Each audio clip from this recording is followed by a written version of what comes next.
దేశానికి వెన్నెముక అయిన రైతుకి రైతు భరోసా కింద గత ప్రభుత్వం 12,500 రూపాయలు ఇస్తానని చెప్పింది. ఇప్పుడు ప్రస్తుత ప్రభుత్వం ఏమో చంద్రబాబు గారు 20,000 ఇస్తానంటున్నారు. అది అసలు సాధ్యమయ్యేదేనా అని చెప్పి వాళ్ళు ప్రశ్నిస్తున్నారు. మాకు కేంద్ర ప్రభుత్వం సహకారంతో నడుస్తున్నటువంటి ప్రభుత్వం. మా మద్దతు కూడా, టీడీపీ మద్దతు కూడా కేంద్ర ప్రభుత్వానికి అవసరం. ఈ రోజు నేను రాజధాని నిర్మాణం కోసం పోలవరం, ఇక్కడ ఉన్నటువంటి ప్రాజెక్టులు, హైవేలు కానీ ఇంకోటి కానీ ఏదైనా సరే చంద్రబాబు నాయుడు గారు విజన్ ఉన్నటువంటి నాయకుడు.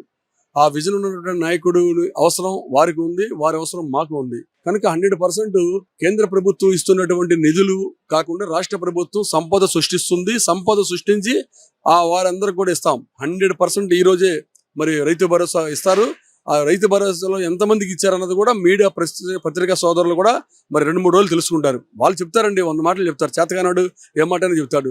చేతనైనడికి మోసేవాడికి ఆ బరువు తెలిసింది. కనుక రైతు భరోసా కానీ, రైతులకు ఇచ్చినటువంటి ఎరువుల విషయంలో కానీ, పేదలకు ఇచ్చే పింఛన్లో కానీ, పేదవారికి పెడుతున్నటువంటి భోజనంలో కానీ అన్నిటిలో కూడా వివరంగా అన్ని విధాల మేలు చేసినటువంటి ప్రభుత్వాన్ని భావించి మాకు అధికారం ఇచ్చారు. కనుక మాకు మ్యాండేట్ ఇచ్చి టైం 5 ఏళ్ళు ఉంది, మాకు 13 నెలలు 14 నెలలు అవుతుంది. కనుక మిగిలినటువంటి కాల పరిమితుల్లో మేము చేసినటువంటి పని విధానాన్ని బట్టి రాబోయే రోజుల్లో ఇంకో 10 ఏళ్ల పాటు మాకు అధికారం ఇస్తారని చెప్పి మేము డంకా బజాయించి చెప్తా ఉన్నాం.